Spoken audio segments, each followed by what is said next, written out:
I never expected love from a man like Jason Blake. He was the kind of man who owned rooms the moment he steps in. Billionaire CEO, sharp tongue, charming smile, and a heart as cold as his glass office in Victoria Island. And I was just an intern with big dreams and a soft heart. Our affair started with late nights and stolen glances. He saw something in me, or so I thought. He would come to my tiny desk, ask about my sketches, compliment my ideas. One night, when the power cut off in the office and only moonlight spilled through the windows, he kissed me. It felt like a dream until it turned out into a nightmare. 3 months into what I thought was a hidden romance, I found out I was pregnant. The same week I gathered the courage to tell him. He shattered me with one sentence. "You are a mistake, Tessa. A distraction I can't afford." You knew this wouldn't last. He said it in front of his assistant, like I was a virus he needed to cure, like I was dirt beneath his polished shoes. No emotions, no remorse, just dismissal. I left the office with shaking legs, a broken heart, and my pride in pieces. That night, I cried in the rain outside his building, hoping he would come after me. He didn't.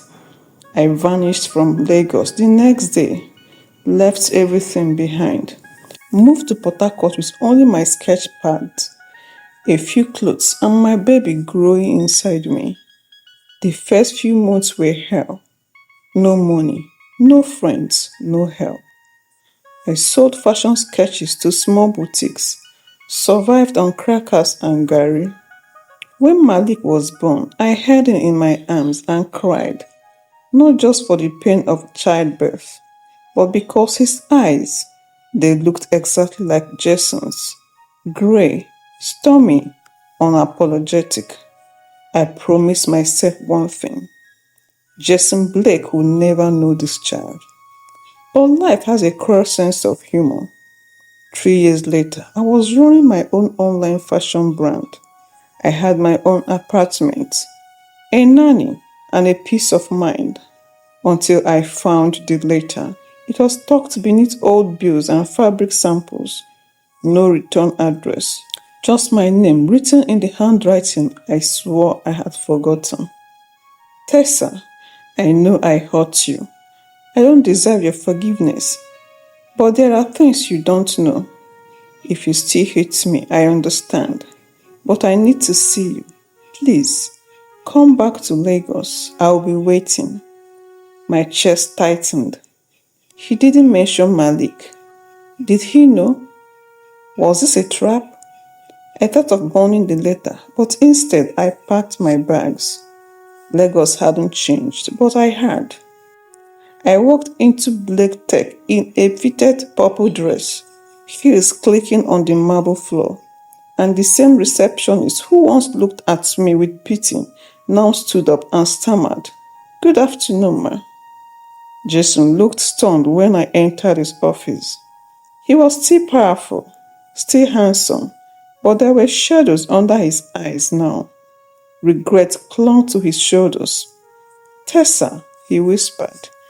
I didn't speak. I sat down, placed a framed photo of Malik on his desk, and waited. His hands trembled. "Is he mine?" "Yes," I replied. "And no, I didn't come here so you could play Father of the Year." "I never knew," he said, voice cracked. He reached out. "I am sorry. I was a coward. I've been searching for you for over a year." I pulled my hands away. "You don't get to ask me for forgiveness now. Malik doesn't need you. I don't need you." "I need you," he said. There it was, the confession, the thing I once longed to hear, but it came too late. "I came here for closure," I said, "not to give you a second chance." I stood to leave. "Wait," he said, voice low. "If not for me, at least let me be part of his life." I turned around and met his eyes. For the first time, I saw pain, real pain.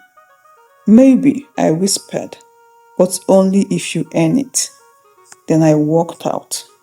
And for once, I was one doing the rejecting. Moral lesson. Never look down on anyone based on their current status. Jason dismissed Tessa because she was just an intern, not knowing her worth or potential. Life turned around and she became successful without him. Thank you for watching. If you enjoyed the story, please like, comment, and share. Thank you.